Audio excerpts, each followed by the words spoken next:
start now? Okay, Mataji. Okay, Hare Krishna. Yes, Mataji. Thank you so much again for everybody joining back. I know it was just a bit small blip, but we are back again, working. So basically, Krishna consciousness is compared. What is Krishna consciousness? Being awake, being realizing, being your whole mind, heart, everything, every part of your body is awake, and realizing that what is your role, that you are the servant of the servant of the servant of the Lord, and whatever you're doing is for the enjoyment of the Supreme Personality of Godhead. And it is that love for Krishna, that always thinking about Krishna. Whenever you see something, suppose you see a beautiful rose or you see a beautiful fruit hanging in the tree. So the first thing is not thinking like, oh, I want to have the tree. Oh, I want to put the flower in my head. It is where plucking the rose. The first thing the thought should come is, I would offer this to Krishna's, the lotus fruit to the Krishna, or offer the fruit to Krishna. So that is how that intense love, if you have for Krishna, then you are supposed to be liberated, or you're supposed to be in pure consciousness. So the whole chapter, actually, when you look at it, it is this main thing they want us to realize. What is our role? What are we? And since we are in this state of marginal energy, we are in this material world, and how can we go back to the spiritual world?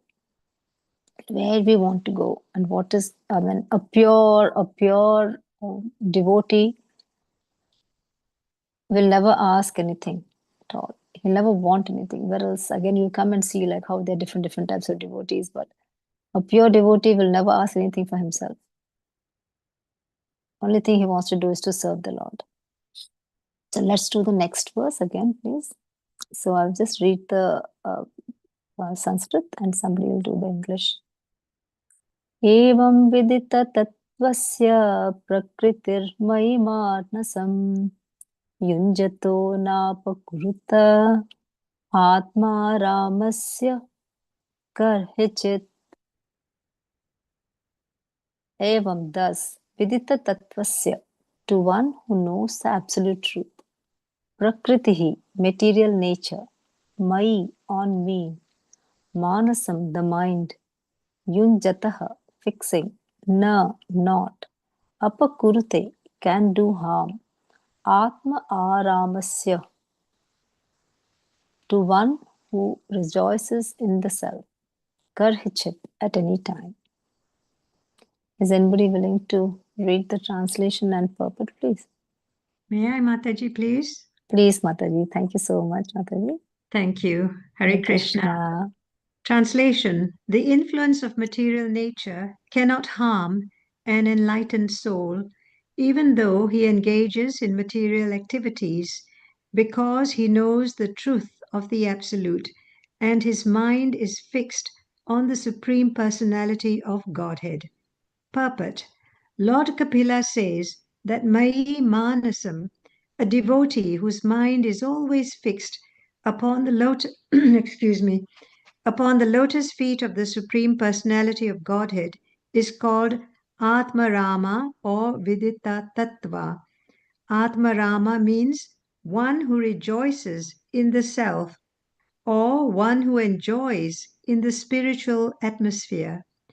Atma, in the material sense, means the body or the mind, but when referring to one whose mind is fixed on the lotus feet of the Supreme Lord, Atma Rama means one who is fixed in spiritual activities in relationship with the Supreme Soul.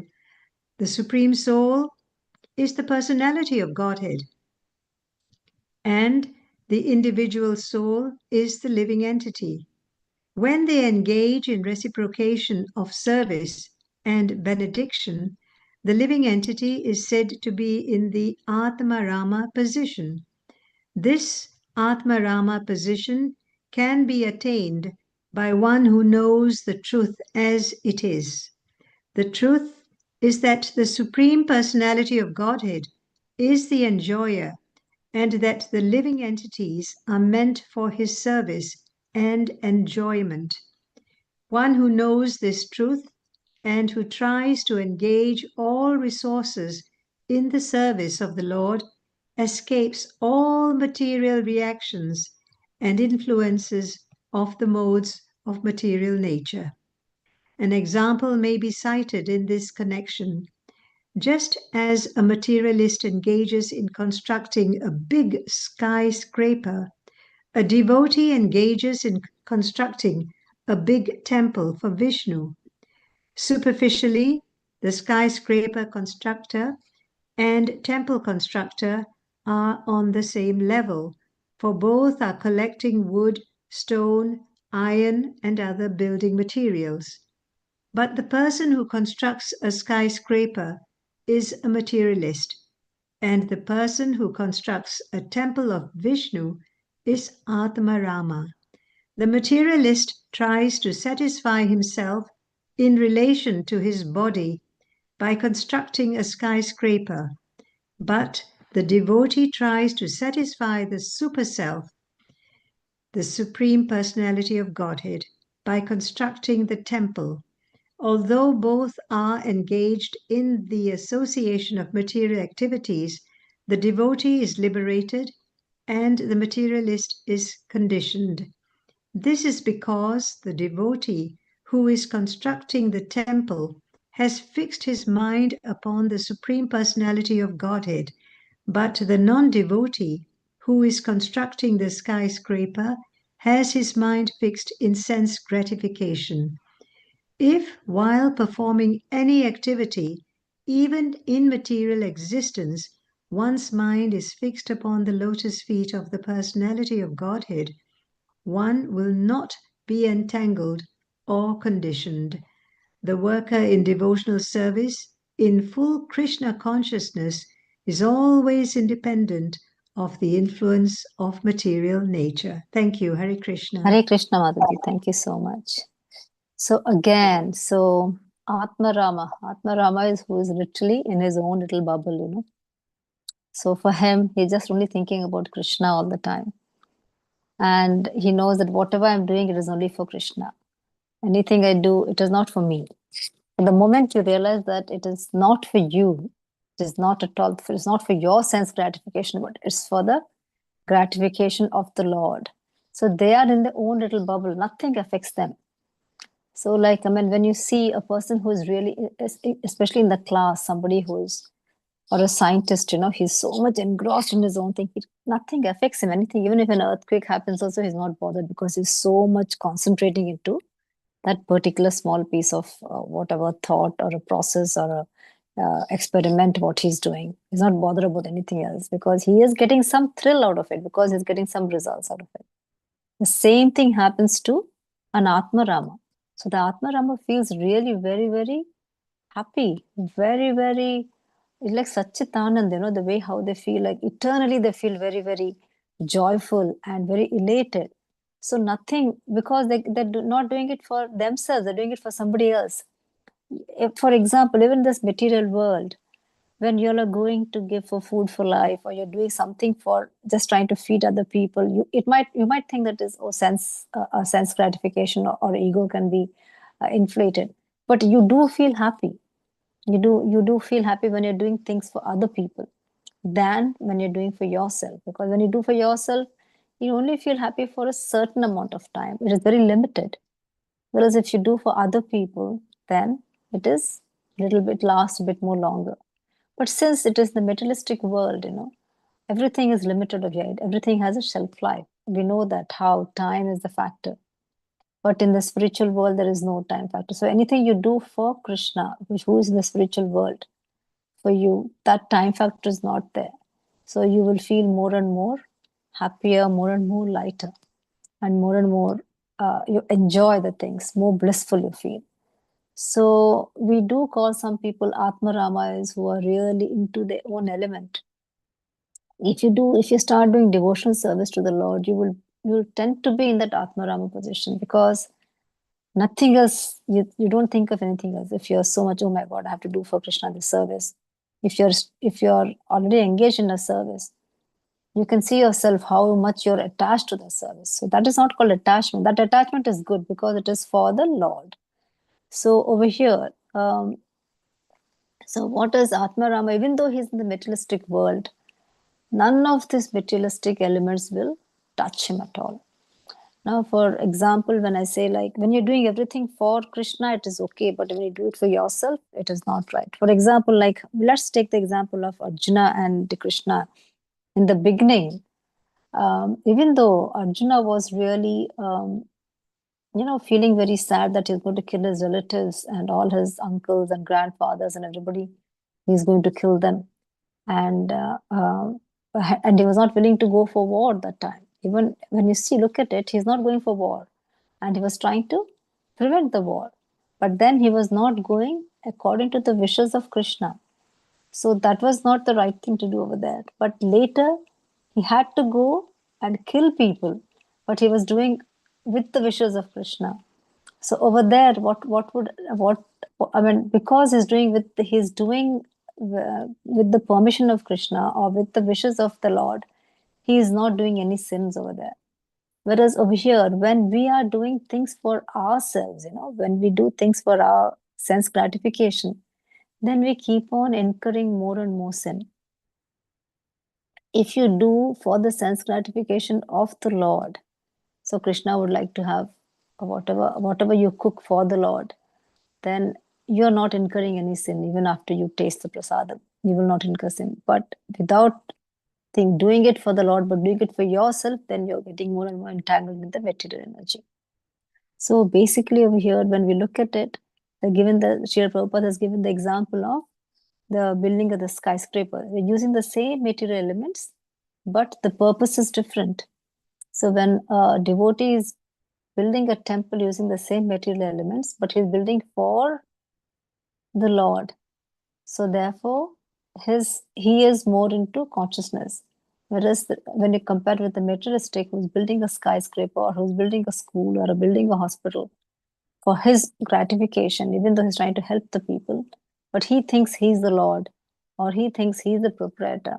When he starts thinking that he's the king, then everything starts falling apart.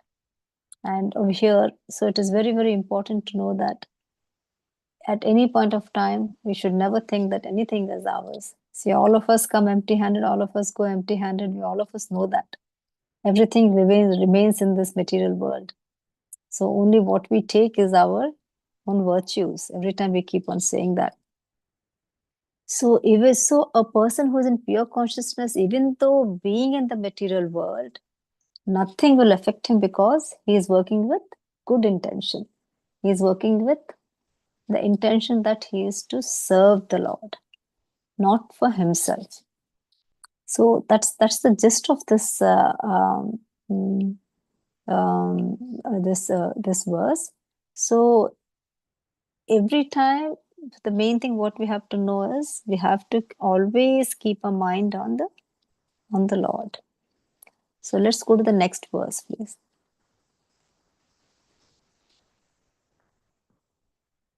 Srimad Bhagavatam, 3rd canto, 27th chapter, 27th verse. Yadaiva madhyatmaratah kalena bahujanmana sarvatra jata vairagya abraham na bhuvanam nan munihi. Yada, when, evam, thus, adhyatma rataha, engaged in self-realization, kalena, for many years, bahu janmana, for many births, sarvatra, everywhere, jata vairagya, detachment is born, abrahma bhuvanat, up to Brahmaloka, munihi, a thoughtful person. If somebody can read the translation and purport, please. May I read, please, Mataji? Yes, I think maybe one can read the translation, one can read the purport. We have two people who are voicing. Yes, Mataji. Hare Krishna. I can read translation if that's okay. No worries, Mataji. Please go ahead. Hare Krishna. Hare Krishna. When a person thus engages in devotional service and self-realization. Oh, my screen, sorry. For many, many years and births, he becomes completely reluctant to enjoy any one of the material planets, even up to the highest planet, which is known as Brahmaloka. He becomes fully developed in consciousness.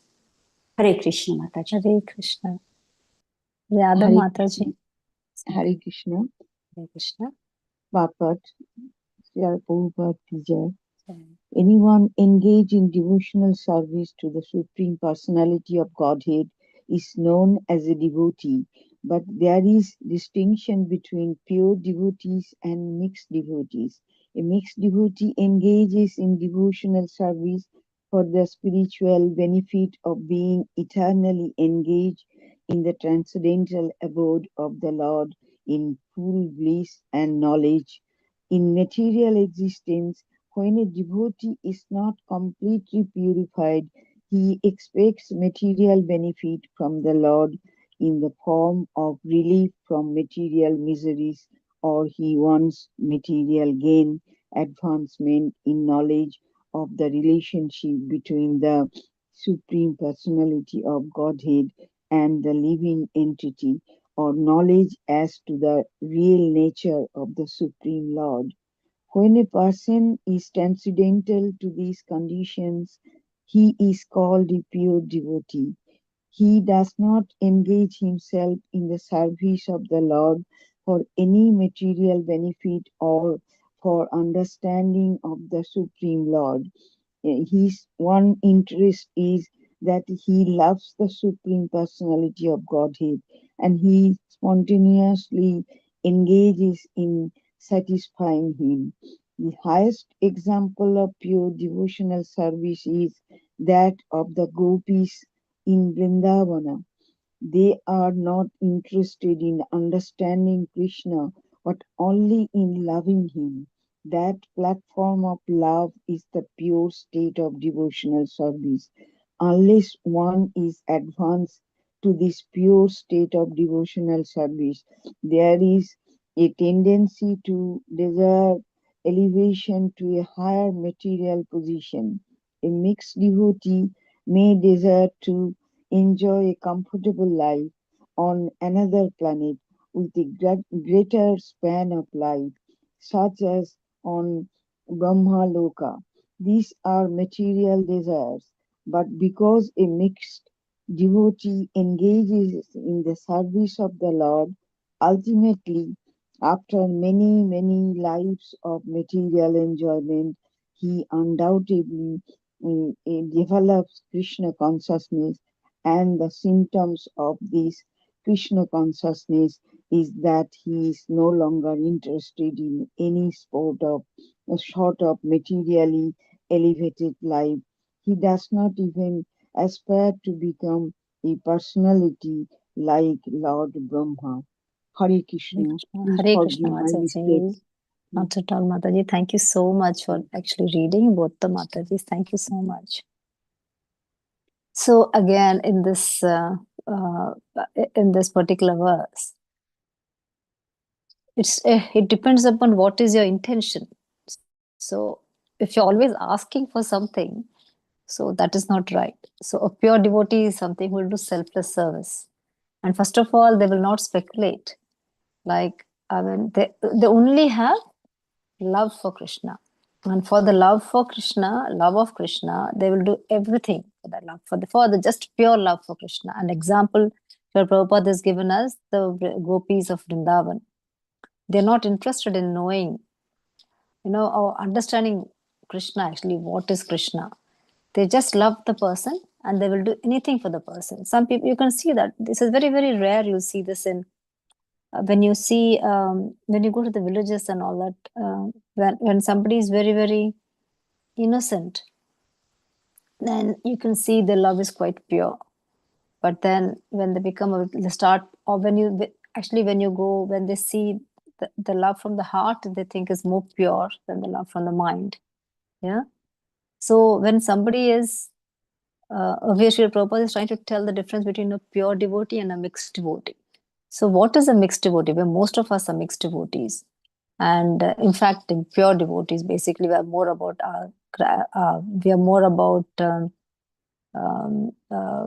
thinking about ourselves. But a mixed devotee is will do everything for to be in the association of the Lord. But then that's also a wanting. So mixed devotee is something to be in the association of the Lord.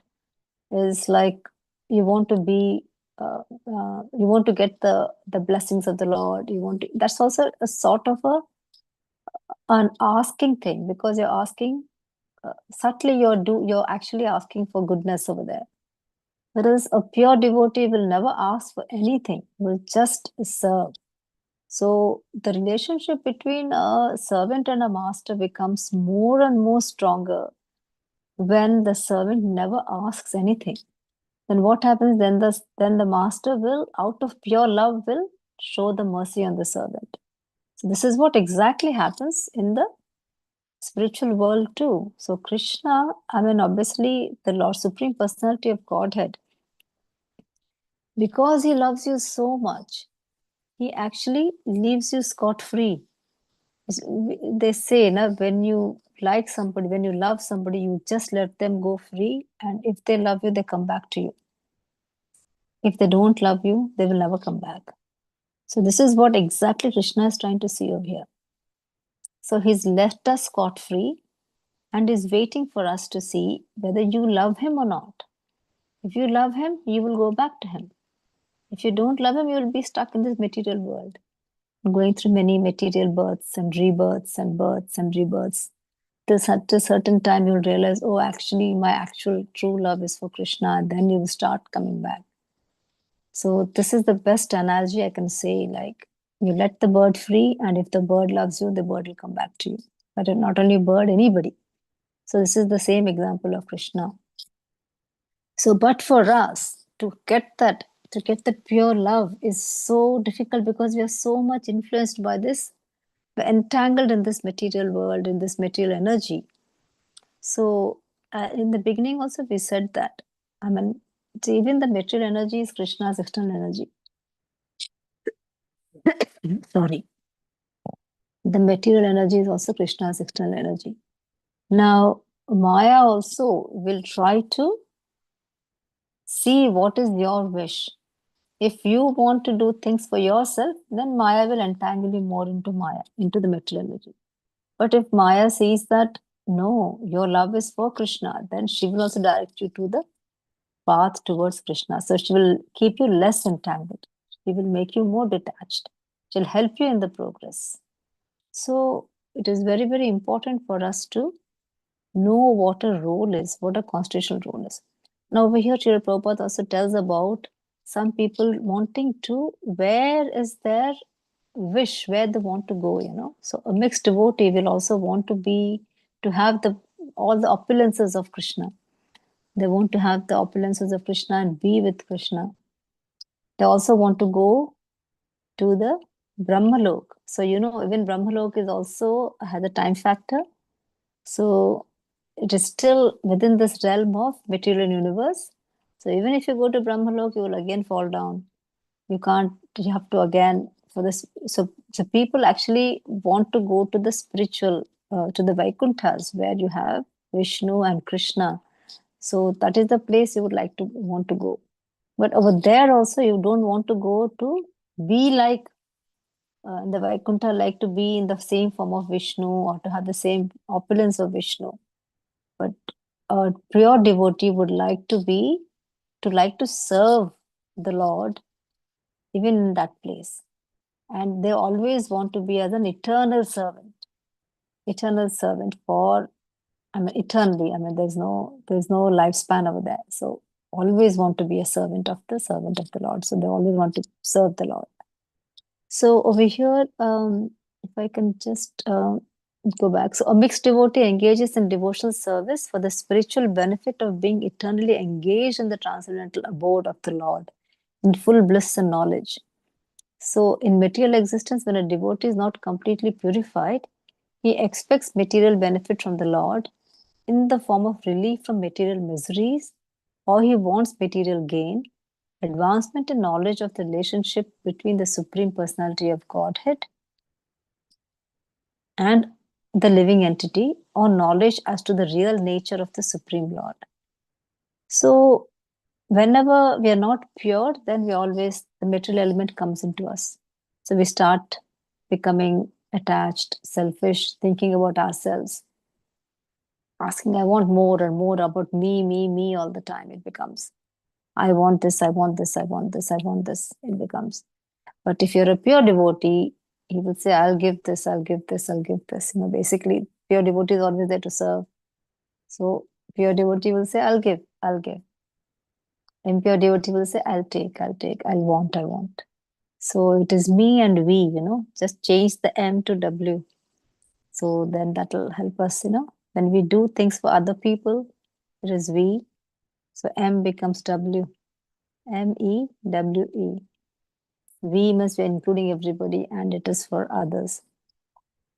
So he does not. So if a person is in pure consciousness, how much ever, like example, the lotus is in water, but it doesn't touch it.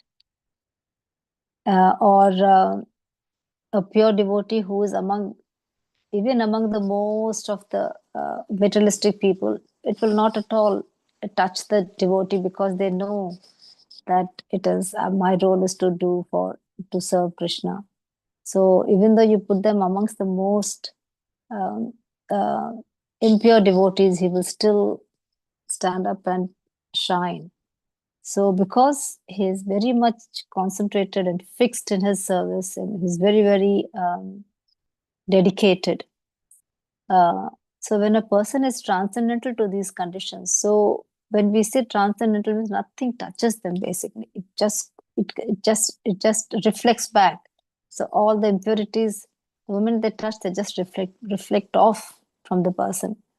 And when they reflect off the person, so if the person is so pure that nothing can touch them, so they are so much.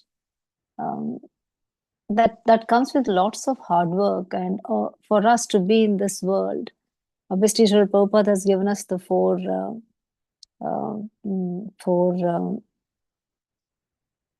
principles where we have to live. The moment you start doing that, then obviously you will start seeing these things in yourself. And for us, as Chaitanya Mahaprabhu, how he had given us, because our lifespan is so limited, so he has shown us the way of the Mahamantra. Otherwise, we are not able to do all those yagnas and all that stuff. So for us, Mahamantra is the yagna. So for us, hearing and chanting is the main thing. So by doing this hearing and chanting, obviously, we will slowly develop this consciousness and Krishna consciousness, and then slowly become more and more purer. And by being austere, and by doing all your Ekadashi fasts and the things which we are in this being in Krishna consciousness, which they all ask us to do, all our gurus ask us to do, all the senior devotees, they are constantly doing devotional service is the main thing. So obviously we know that if you are doing devotional service, a main aim is to do devotional service.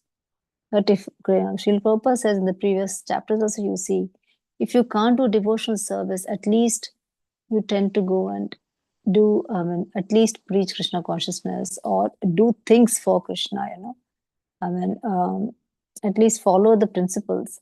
So one thing is, he says that one person is supposed to be to do devotional service, and the other one is to talk about Krishna or to preach about Krishna. That's the only role you have. You don't have anything else. This is the previous chapters when we read Srila Prabhupada used to say.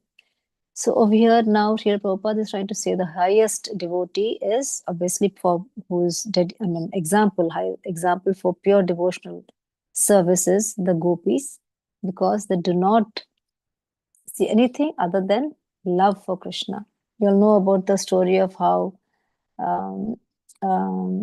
I'm sure all of you know about when Krishna had this horrible headache or a pain in his head, and Narada was, he says, he was being told to give the sand from under the feet, and everybody will say, no, we can't, my God, I will make a sin, I will incur a sin, because they were thinking about themselves first. But when they went to the gopis, they said immediately they would come and they would, yes, if Krishna wants it, yes, anything for Krishna, and they would come and do it. So that is pure love. So pure devotee. So pure devotee. So example like mother and child. Mother will not see whether the child, whether it's a, see, even if your child is a thief or a doctor or anything, for them, they have, for the only connection between the mother and child is the love. The same way, the connection between gopis and Krishna is only pure love and nothing else. And how much ever the mother is in the materialistic element, but the love for her child is always transcendental. Nothing comes in front of anyone except the love for the child. So whereas a pure, that is pure devotee, a pure devotional service, you say. And over here Srila Prabhupada tries to say that a mixed devotee with desire to enjoy a comfortable life on another planet with a greater span of life. So they might think like, oh, this earth is very bad for me, so let me go to heaven, let me go to Brahmalok. And let me, because I might live longer, I might enjoy better life, But we all know that obviously in this universe we'll have to come back. So whenever you start thinking about yourself, that's when your life shortens or everything becomes contaminated. So we ourselves are contaminated. We should know that. Like coming into this material world, our consciousness gets contaminated. So we have to really see how we can purify our consciousness, which they have given us Navada Bhakti, but the easiest one for us to read is about hearing and chanting. These are things we can do sincerely. To read Bhagavad Gita, because Bhagavad Gita is spoken by the Lord. And the second book to read is Bhagavatam, because we read about the glories of the Lord. We speak about the glories of the Lord. Even if we do these 4 things religiously and sincerely, our consciousness can slowly get purified. Hare Krishna. I'll leave this open now for the we can discuss. This whole chapter is so beautiful. It just discusses only about consciousness and how Kapila Muni is trying to explain everything.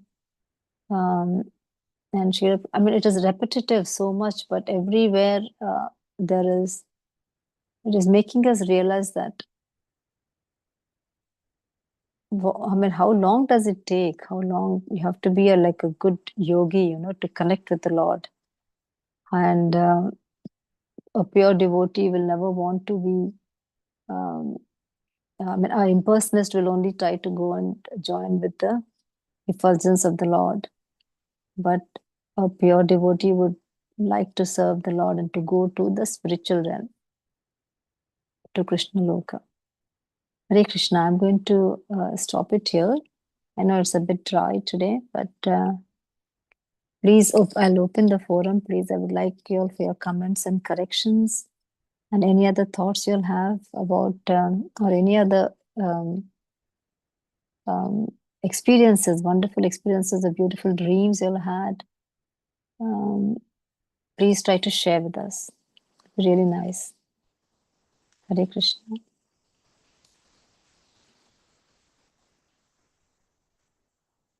I'm sure your devotees must be having nice dreams about the Lord, or about anything. Doesn't have to be about the Lord.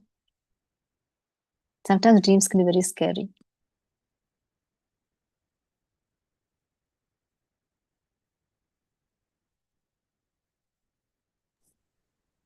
Hare Krishna, Mataji.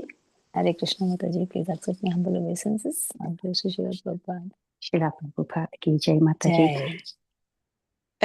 I can never remember my dreams the next morning. Sometimes it's a good thing because, like you say, it can be a bit scary dreams as well sometimes. But the reflection from the chat today, and this whole chapter is so deep about consciousness. Yes. And for me personally, it's just so hard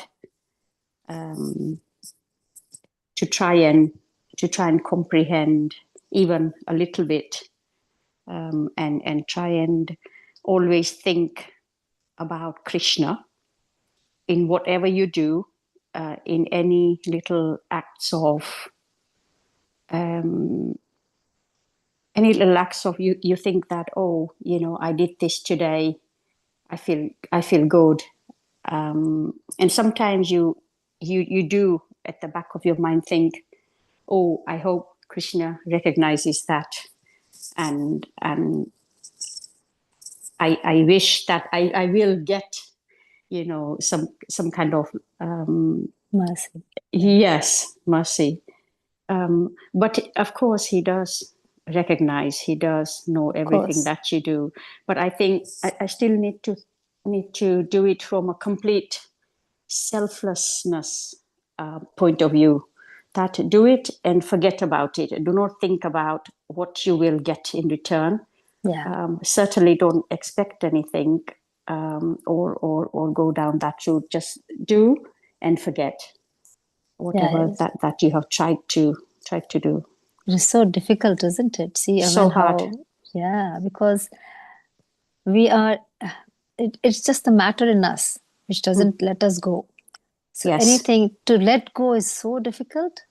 Somebody said something and it hurts you so bad. Even to forgive a person, it is so difficult. Forget. Some say forgive but don't forget. No, you're supposed to forget also. Yes. You're not supposed to remember anything in this material realm. It's not at all for us. Otherwise, it's the same thing. If you can't forget, then it's the same thing that you have you really forgiven? Yeah, what has happened? Exactly. So the more you start, none of us are perfect in this world. Everybody does mistakes. So we should not take any grudges against anyone. You shouldn't feel bad about anything, that whatever happens, you have to think like, just leave it to Krishna. If that's why always Sriji Mataji used to, before when we used to be in a group, Sriji Mataji used to read the prayers and then she would say, if so desire, and this is what exactly if Krishna desires. And Krishna does this everything he has a plan for everyone. And he gives some people pain, some people happiness, some people some lessons to do, some people just showers his mercy. It's all has all planned. And it all depends upon what we have done in the past or whatever. But it's according to the desire of the Lord. Nothing has happened, nothing is coincidental, everything is intentional. So for us to be in this material world, I mean, the only way we can, for me, if you ask me, the only way